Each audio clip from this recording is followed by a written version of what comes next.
¿Qué tal, amigas y amigos del Soberano? El día de hoy nos acompaña aquí en el estudio una querida amiga que viene desde el norte de nuestra patria, desde Tijuana, pues donde inicia la patria, la diputada Evelyn Sánchez Sánchez. Amiga, un gustazo tenerte por acá. ¿Cómo estás? Como siempre, con el mejor, desde Tijuana, Baja California, tú lo has dicho, donde inicia la patria. Eso.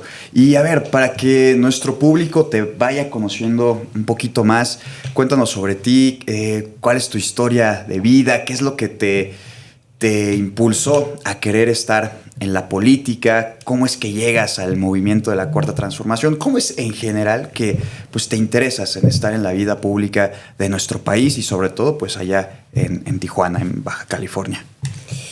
Primero decirte a ti y a todos que la historia de tu servidora es como la de muchas mujeres y muchas familias que salen de sus comunidades, en mi caso de las comunidades indígenas, para buscar un bienestar. Mi mamá salió de su pueblo, me toca tener la bendición de nacer en Tijuana, pero para que ella pudiese terminar la universidad, me regresó 9 años al pueblo, a la comunidad mixteca, de donde yo soy originaria, porque así toca, ¿no? Mamá y papá, ¿de dónde son? Pues esos son nuestros orígenes.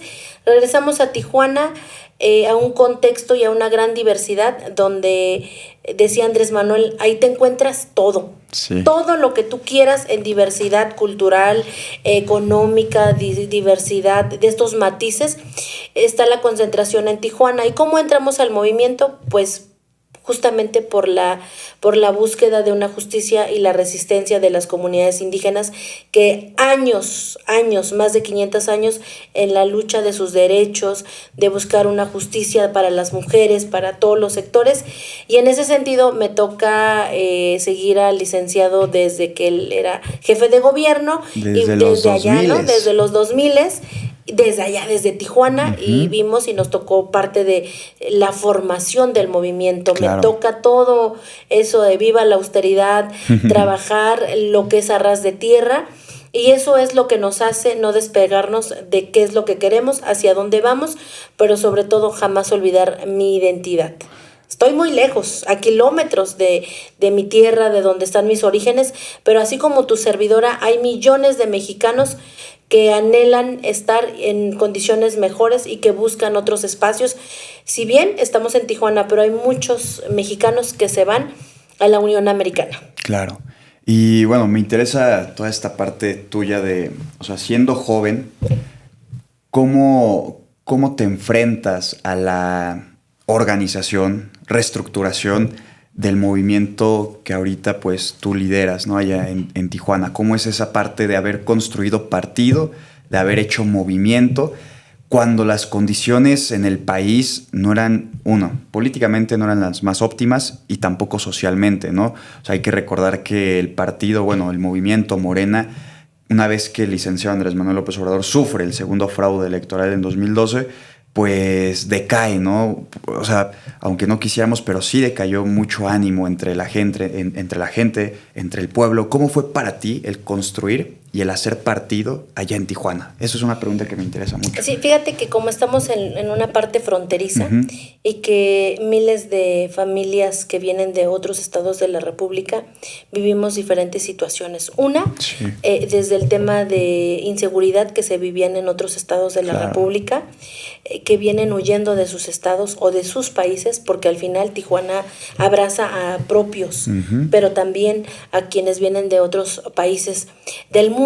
Y en ese sentido, cuando tú identificas lo que te duele, en mi caso, que es una lucha de las comunidades indígenas, que buscas un espacio, ¿no? Donde puedes construir, y bajo la construcción del movimiento, que es una demanda, una causa justa del abandono del Estado mexicano por muchísimos años. Y yo traigo al centro el tema de las comunidades indígenas porque así es. Esa es una realidad y nos toca trabajar a pie de tierra en esta construcción. Complicado por la visibilidad. Una, porque eres mujer. Dos, porque eres indígena y estás muy alejado del centro. Entonces la información pues llega muy tarde a veces al norte. Y en ese sentido decirte que la sed de la justicia y ver la resiliencia de nuestro querido Andrés Manuel la empatía, pero sobre todo sus ganas de sacar el país adelante, y que buscaba procurar un bienestar para los niños, para las niñas, para adultos mayores, para personas con discapacidad, y poniendo como el eje a las comunidades indígenas y afromexicanas. Los pone al centro de la mesa para que nosotros, quienes somos, también participemos. ¿Y eso qué significa? Que nos da la voz para poder tomar decisiones e involucrarnos. Entonces dice, no te puedes hacer a un lado, ya eres parte de un movimiento, eres parte de la búsqueda de esta justicia, ahora te toca a ti luchar por quienes están, por los que ya se fueron, y ahora cómo lo vamos a construir. Es complicado, déjame decirte, ahora con el tema de la violencia política, la violencia digital, el que tú digas que eres de una comunidad indígena, también eso a muchos no les parece, empezando por quienes son los de la derecha, los panistas, claro, porque te critican lo que ellos no hicieron en 80 años, ¿no? Visibilizar a las comunidades, ponerlos en la Constitución, y ahora que nosotros formamos un movimiento, somos parte de quienes construimos el movimiento en Tijuana, Baja California, creamos esa conciencia con la ciudadanía de que también, ¿no?, personas indígenas, comunidades de la diversidad sexual, adultos mayores y personas con discapacidad necesitábamos estar en la agenda pública. Y en ese sentido estamos aquí en una legislatura para dar la batalla y para seguir construyendo bajo la visión, pero nunca perder el sentido de ayudar a nuestro prójimo y con el sentido del humanismo que tanto hablaba Andrés Manuel. Justo lo mencionabas muy bien, ¿no? El ser mujer indígena, en la política o en un contexto social pues diferente. ¿Crees que las condiciones ahora en la actualidad hayan cambiado? O sea, la presidenta tiene un lema muy fuerte que es tiempo de mujeres. ¿Tú crees que las condiciones en la política para las mujeres han cambiado, han beneficiado o no ha habido un gran cambio? Si es así, también preguntarte de tu trabajo en la Comisión de Asuntos Indígenas. ¿Qué labor o qué labores son las que llevas desde ahí? ¿Qué planes o qué proyectos nos podrías contar al respecto? Sí, es una pregunta donde nos hace reflexionar cuando nuestra presidenta dice, yo no llegué sola. La doctora Claudia siempre dice, llegamos todas, si bien quisiera partir de dos ejes. Una, desde que llega el gobierno de la izquierda que encabeza Andrés Manuel, donde visibiliza a las comunidades indígenas, a las mujeres, empezando por su gabinete, empezando por la creación de políticas públicas. Y una vez que nuestra presidenta llega, nos arropa, ¿no? Porque el tacto de una mujer con una perspectiva de sensibilidad como mujer, como ama de casa, como trabajadora, que tú puedes hacer lo que tú quieras hacer y que jamás pierdas la esperanza, pero tienes que conocer tus derechos. Entonces, en esa parte partimos, vaya, que si bien ahorita yo tengo es una bendición estar en el poder, tomar decisiones, pero también ser coherentes con lo que decimos y con lo que hacemos. Claro, una gran responsabilidad también, Súper, ¿no? ¿no? Responsabilidad. Tú decías, ¿cómo lo cristalizas en tu trabajo? Ya estás en gobierno, ya estás en una legislatura, ¿qué acciones estarías tomando, no? Pues primero yo creo que hablar de las acciones de la protección de nuestras comunidades indígenas, visibilizar y garantizarlo ante la Constitución, protegiendo los derechos de nuestras niñas y nuestros niños adolescentes. Y hay un tema que la violencia económica, psicológica, física ha estado, que no se había visibilizado, y la presidenta lo habla muy claro, que ella misma sufre muchísimos ataques de la oposición por el simplemente hecho de ser mujer que gobierna y que lo está haciendo extraordinariamente bien. Y de esta parte pues nos toca buscar, ¿no?, la protección a más mujeres, porque por estados hay que armonizar y ponerlos al contexto. En Baja California hay una reforma muy importante sobre la tipificación de la violencia química, que justamente aquí en el estado de México tenemos el ejemplo de una mujer que nos inspira a trabajar, porque la violencia química es lo que rebasa todas las violencias y te desgarra la historia de muchas mujeres que estoy segura que han vivido. Y ahora, nosotros que somos funcionarias, hay mujeres que están en las instituciones y en los diferentes sectores económicos, te pudiera decir, que viven algún tipo de violencia. Y lo que dice nuestra presidenta es, alcemos la voz. Aquí están las herramientas, está la Secretaría de Mujeres, Claro. donde está Citlali Hernández, donde parece tan sencillo, pero hay un documento donde está la cartilla de los derechos de las mujeres, donde Claro. te explica, donde te dice que tú tienes derecho a elegir incluso hasta con quién casarte. Claro, ¿no? sí, sí, Que por nadie te supuesto. puede obligar y que no es normal, si tú estás en una relación o en un noviazgo, no es normal que tenga el control el novio o que te quiera estar fiscalizando, porque ese es Claro, un tipo de violencia, sí, ¿no? por Y así supuesto. podemos evitar el feminicidio. Y en ese sentido acompañamos a nuestra presidenta con estas políticas, con un tema que vaya con más humanismo, pero sobre todo que seamos coherentes con lo que decimos y con lo que hacemos. Bien, y a ver, ahora ya pasando también un poco al tema coyuntural. Estados Unidos, la fuerte presión que pues, el gobierno estadounidense está metiendo o ejerciendo sobre el gobierno de la Cuarta Transformación a nivel federal y también a nivel estatal. ¿Qué significa para ti o cómo es para ti el ser diputada de una ciudad pues fronteriza, ¿no? Que atraviesa o está en medio de esos problemas o de esas coyunturas que quisiéramos o no quisiéramos pueden afectar el día a día pues del tijuanense, ¿no? Sí, de hecho genera una serie de incertidumbres. Si bien Tijuana, Baja California es la ciudad más transitada del mundo, una ciudad económicamente dinámica, somos una región. ¿Cuántas personas cruzan al día o al mes la frontera?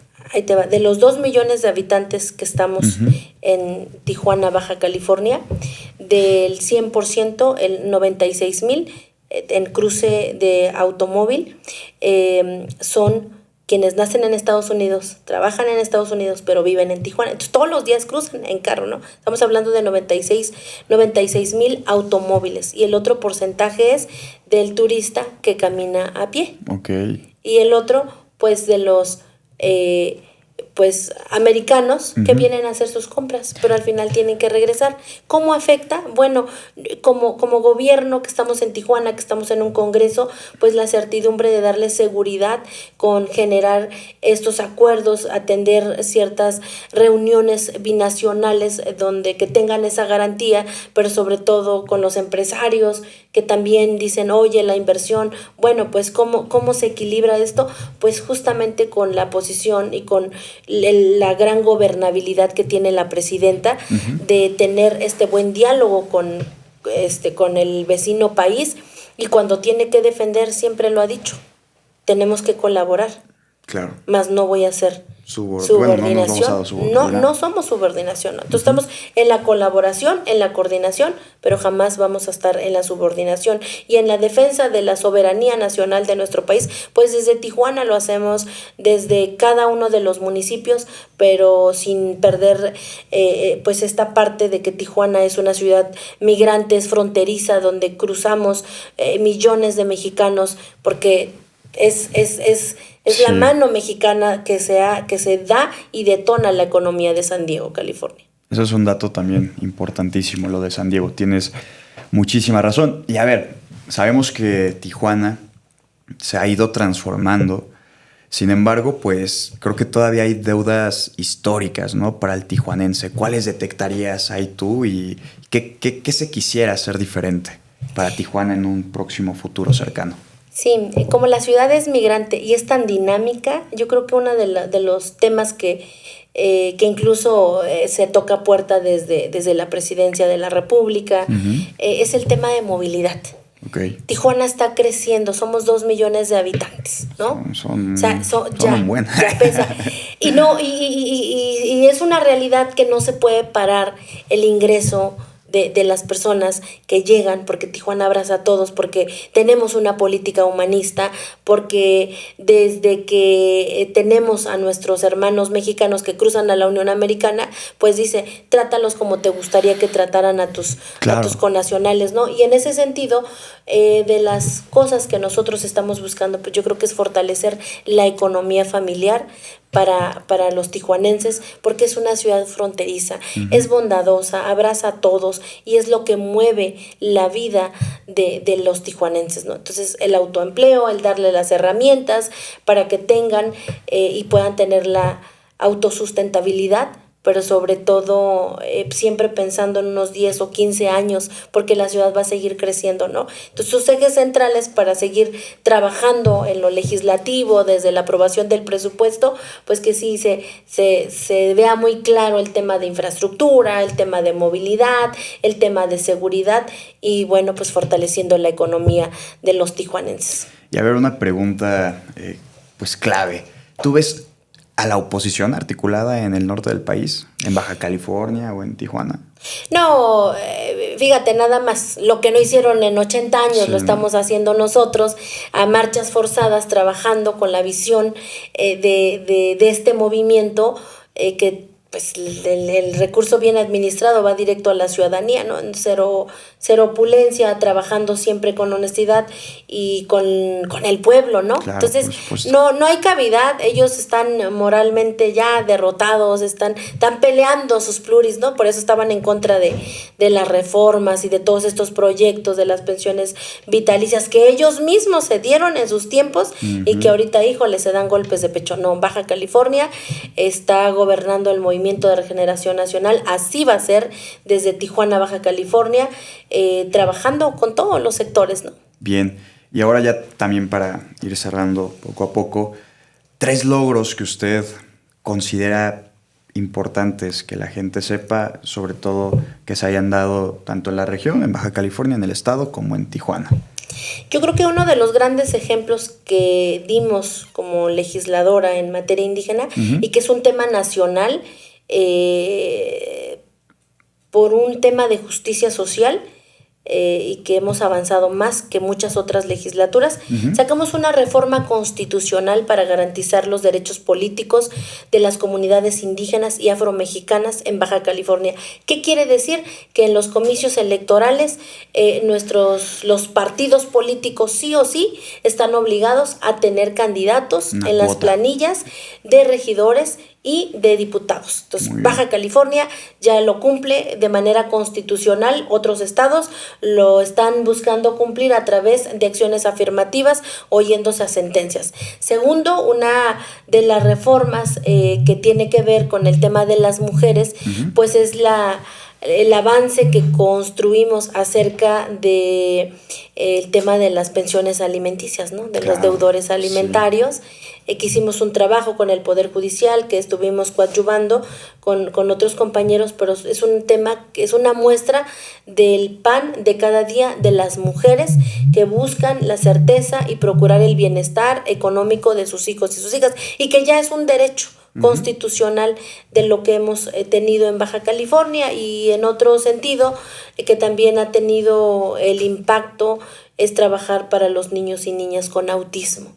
¿No? Que ese es un tema que abraza todo el estado, darles estas garantías para que las instituciones puedan generar estas políticas públicas en atención a las niñas y los niños con autismo. Hace falta mucho que hacer del deber, sí, pero estamos en un proceso. Hay grandes avances en materia indígena y somos ejemplo a nivel nacional. Ya tenemos una fiscalía especializada en asuntos indígenas y afromexicanos, pues en este aparato que tanto a veces les cuesta cambiar en las fiscalías, ¿no? Para que atiendan, y abonando con el plan de justicia que trae la presidenta de la República en el Valle de San Quintín, pues primero empezamos en San Quintín, ya está operando pues esta fiscalía regional que atienda con traductores que hablen la lengua triqui, mixteco y zapoteco. Wow, bueno, está muy interesante. Creo que son como de las cosas que no llegan acá a la ciudad. Y bueno, ¿qué legado buscas dejar como diputada? Digo, sabemos que aún tienes muchos años de trayectoria política, pero en este periodo, ¿cuál es tu principal legado que quieres dejar? ¿Cuál es tu marca o tu huella que quieres dejar en la vida de los tijuanenses? De los tijuanenses y de de todo Baja California y de todos los sectores. Primero que nada, en materia legislativa, yo creo que es la garantía de siempre estar luchando por sus derechos, ¿no? En ese equilibrio de la lucha de sus derechos, bajo nuestros ideales de nuestro movimiento, que sea quien esté en el gobierno, tienen que aprender a exigir.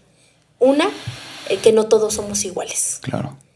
que quienes estamos encabezando el gobierno que emana del Movimiento de Regeneración Nacional, hay una distancia abismal, que nosotros sí hacemos las cosas bien, administrando bien el recurso, y que la gente, cuando vea que no está pasando eso, tienen que exigir a mí o a quien sea.